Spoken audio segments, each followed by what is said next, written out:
မင်္ဂလာပါ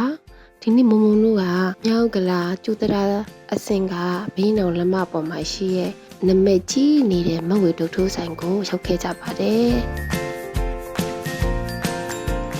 ရောက်ချင်းဆိုင်ထဲကိုဝင်လာတဲ့လူတွေကလည်းအများကြီးထိုင်ကုန်တွေကလည်းအပြည့်ပဲလူထိုးတွေကလည်း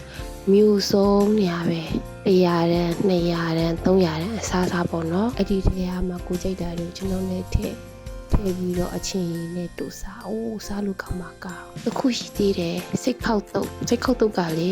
ဘယ်ဆိုင်နဲ့မှမတူစားလို့ရန်ကောင်းနေသိလားနမကြီးတာနဲ့တန်နေပေါ့နော်စိတ်ခောက်တုတ်ကတကူ2500စားလို့လည်းကောင်းတယ်ထမင်းလေးနဲ့စပူတောင်းမှစားလို့ကောင်းသေးရဲ့ဘိုက်ကိုဝါတာပဲဘယ်နေ့ဒီဖွင့်လဲဘယ်ချိန်ဒီဖွင့်လဲဆိုတာကိုလေမနေ့8နာရီကနေပြီးတော့ည8နာရီလောက်ထိကိုလူထိုးမုံတီအတုပ်ဆောင်ရပြီးတော့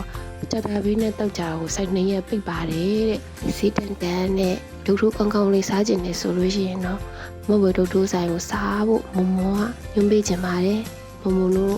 တငယ်ချင်းတွေသွားပြီးတော့ရိုက်ကူးခဲ့တဲ့မဝေဒုထိုးဆိုင်လေးကိုကြည့်လိုက်ကြပါဦးနော်အားပေးရဲ့ချစ်တို့ကိုကျေးဇူးအများကြီးတင်ပါတယ်